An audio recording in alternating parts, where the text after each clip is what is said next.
তো আজকে আমরা এবিটিএ টেস্ট পেপারের পৃষ্ঠা নম্বর AC 19-এর MCQ প্রশ্ন উত্তর জানব। তো যারা 2024-এ উচ্চ মাধ্যমিক দিবে অথবা 2080 এবং 81, তো এটি আমাদের রাষ্ট্রীয় ক্যালেন্ডার অনুযায়ী, এটি হচ্ছে ব্রিটিশ ক্যালেন্ডার অনুযায়ী। যারা 2024-এ এবছর উচ্চ মাধ্যমিক দিবে তো তোমাদের জন্য টেস্ট পেপার পাবলিশ করে দেওয়া হয়েছে। তো আমার এই মাস্টার জিওগ্রাফি চ্যানেলে এই টেস্ট পেপারের যে MCQ ও ACQ পার্ট রয়েছে তার প্রশ্ন উত্তর আলোচনা করা হবে।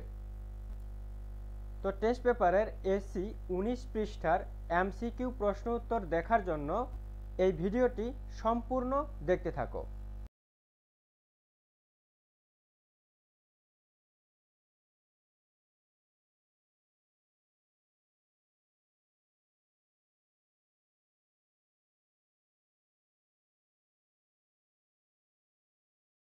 তো প্রতিটি প্রশ্নের বিকল্প উত্তরগুলির মধ্য থেকে সঠিক উত্তরটি বেছে প্রদত্ত মূল উত্তরপত্রে লেখো। তো এখানে তোমাদের 21টি প্রশ্ন থাকে এবং 21টি করতে হয়। তো প্রথম প্রশ্ন হচ্ছে কি, চুনাপাথর গঠিত গুহার দ্রবীভূত চুন তির্যকভাবে বৃদ্ধি পেলে নিম্নলিখিত কোন ভূমিরূপটি গঠিত হয়? তো প্রথম কি, স্টেলাগোটাইট, স্টেলাগোমাইট, হেলিকোটাইট এবং স্তম্ভ। তো স্তম্ভ এবং হেলিকোটাইট, তারপর স্টেলাগোমাইট, তো এগুলি এই তিনটির মধ্যে কোনোটি সঠিক উত্তর নয়। তো এর সঠিক উত্তর কি, স্টেলাগোমাইট। তো স্টেলাগোমাইট কি,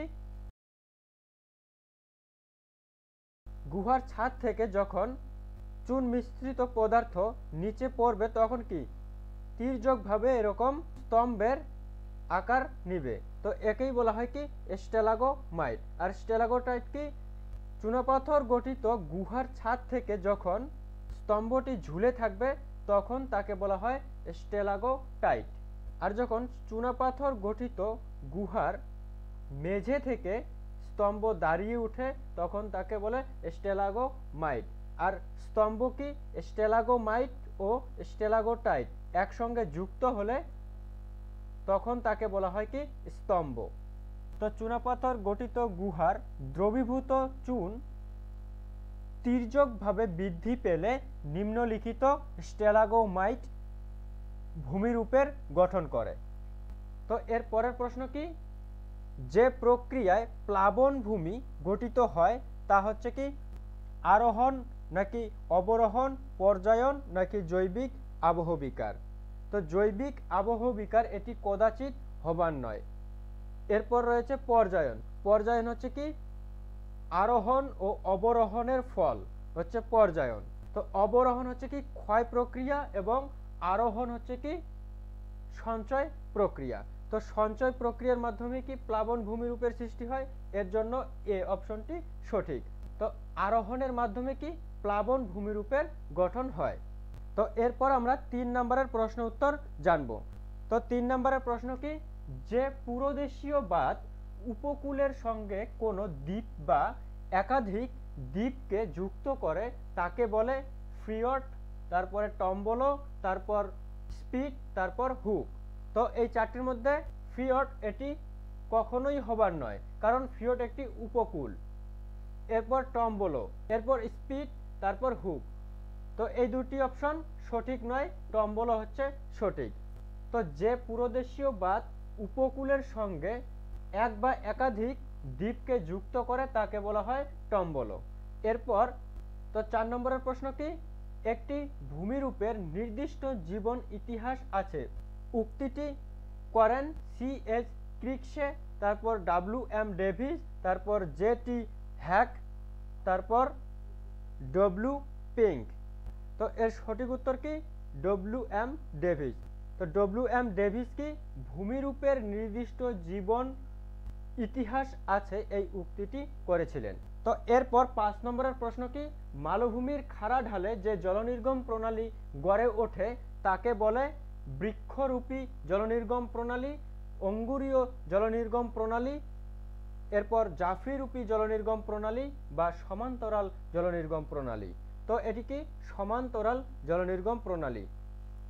মালভূমির খাড়া ঢালে যে জলনির্গম প্রণালী গড়ে ওঠে সেটি হচ্ছে কি সমান্তরাল জলনির্গম প্রণালী। এরপর 6 প্রশ্ন কি, একটি আঞ্চলিক মৃত্তিকার উদাহরণ হলো লিথোসল নাকি রেগোসল নাকি পলি মৃত্তিকা বা পটসল মৃত্তিকা।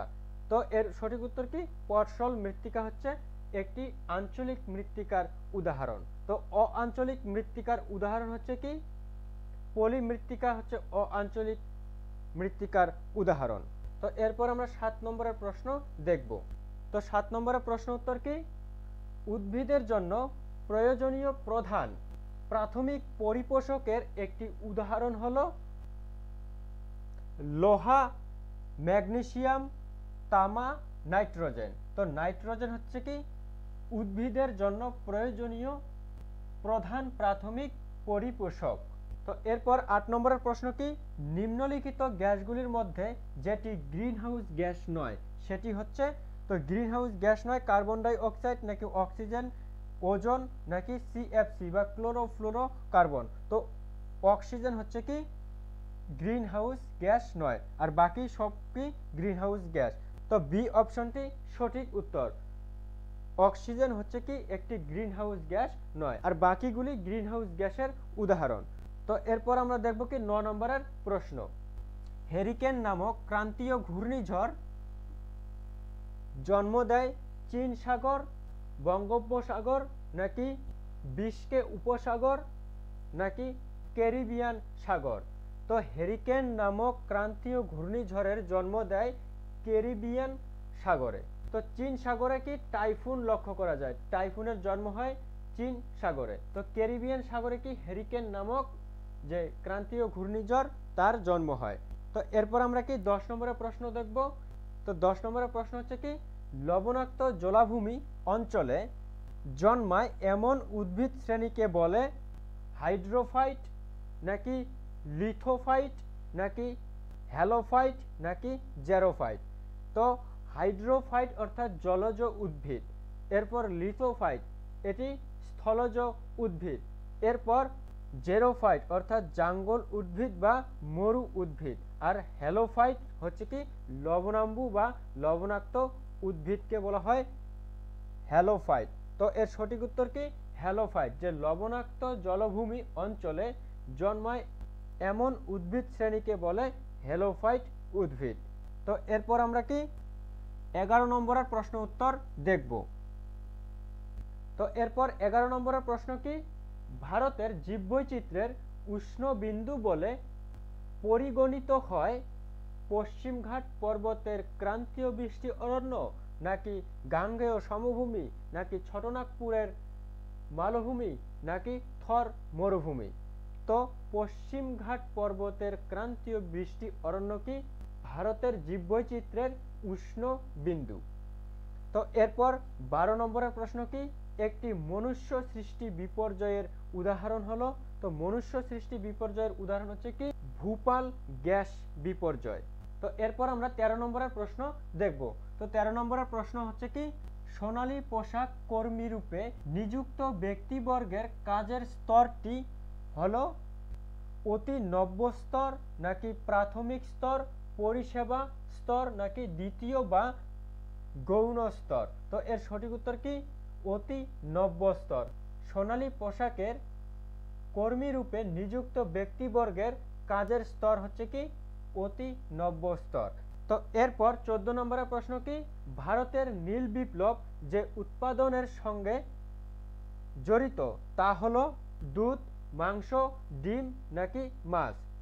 তো নীল বিপ্লব যুক্ত কি মাছ চাষের সঙ্গে, তো মৎস্য চাষ হচ্ছে কি নীল বিপ্লবের সঙ্গে যুক্ত।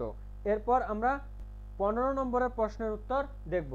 তো 15 নম্বরের প্রশ্ন হচ্ছে কি, মালয়েশিয়ার একটি গুরুত্বপূর্ণ শিল্প হলো পাট শিল্প, কাগজ শিল্প, রবার শিল্প নাকি পেট্রোরসায়ন শিল্প। তো পাট শিল্প মালয়েশিয়ার জন্য নয়, এরপর কাগজ শিল্প মালয়েশিয়ার জন্য নয়, তো রবার শিল্প মালয়েশিয়ার জন্য কার্যকর, পেট্রোরসায়ন শিল্প এটিও কি ভুল উত্তর। তো মালয়েশিয়ার একটি গুরুত্বপূর্ণ শিল্প হচ্ছে কি রবার শিল্প। এরপর 16 নম্বরের প্রশ্ন হচ্ছে কি, পর্যটন যে প্রকার অর্থনৈতিক ক্ষেত্রের অন্তর্গত তা হলো প্রাথমিক ক্ষেত্র, দ্বিতীয় ক্ষেত্র, তৃতীয় ক্ষেত্র বা চতুর্থ ক্ষেত্র। তো পর্যটন হচ্ছে তৃতীয় ক্ষেত্রের অন্তর্গত। তো এরপর আমরা কি 17 নম্বর প্রশ্ন দেখব যে ভারতের খাদ্য প্রক্রিয়াকরণ শিল্পে একটি অগ্রণী রাজ্য হলো পশ্চিমবঙ্গ, বিহার, মধ্যপ্রদেশ নাকি মিজোরাম। তো খাদ্য প্রক্রিয়াকরণ শিল্পে একটি অগ্রণী রাজ্য হচ্ছে পশ্চিমবঙ্গ। তো এরপর 18 নম্বর প্রশ্ন হচ্ছে কি সুয়েজ খাল সংযুক্ত করে ভূমধ্য ও এডেন উপসাগরকে নাকি ভূমধ্য সাগর ও আরল সাগরকে নাকি ভূমধ্য সাগর ও আটলান্টিক সাগরকে নাকি ভূমধ্য সাগর ও লোহিত সাগরকে। তো এর সঠিক উত্তর হচ্ছে কি ভূমধ্য সাগর ও লোহিত সাগরকে, ডি অপশন এর সঠিক। তো সুয়েজ খাল যুক্ত করে ভূমধ্য সাগর ও লোহিত সাগরকে। তো বাবুলক পানামা খাল যুক্ত করে প্রশান্ত মহাসাগর ও আটলান্টিক মহাসাগরকে। তো এর পাশে এটি লিখে রাখবে, এটি এমসিকিউর জন্য গুরুত্বপূর্ণ। তো এরপর আমরা কি 19 নম্বরের যে প্রশ্ন সেটি দেখব। তো 19 নম্বরের প্রশ্ন কি জনসংখ্যা বিবর্তন তত্ত্বের প্রথম পর্যায় বলতে বোঝায় প্রাক শিল্প বিপ্লব সময়কে নাকি শিল্প বিপ্লবের সময়কালকে নাকি শিল্প বিপ্লবের পরবর্তী সময়কে অথবা বর্তমান সময়কে। তো জনসংখ্যা বিবর্তন তত্ত্বের প্রথম পর্যায় বলতে বোঝায় প্রাক শিল্প বিপ্লব সময়কালকে। তো এ অপশন এর সঠিক। তো এরপর 20 নম্বরের প্রশ্ন হচ্ছে কি ভারতের পরিযান সর্বাধিক ঘটে গ্রাম থেকে শহরে নাকি শহর থেকে শহরে নাকি গ্রাম থেকে গ্রামে নাকি শহর থেকে গ্রামে। তো ভারতের পরিযান বা পরিব্রাজন সর্বাধিক ঘটে গ্রাম থেকে শহরে। তো মানুষ গ্রাম থেকে শহরের দিকে যাত্রা করে বা পরিব্রাজন ঘটায়। তো এরপর আমরা সর্বশেষ প্রশ্নের উত্তর দেখব। তো সর্বশেষ প্রশ্নটি হচ্ছে কি অর্থনৈতিক উন্নয়নের একটি প্রধান সূচক হচ্ছে সাক্ষরতার হার নাকি মোট অভ্যন্তরীণ উৎপাদন নাকি প্রত্যাশিত আয়ুষ্কাল নাকি ক্রয় ক্ষমতার সমতা।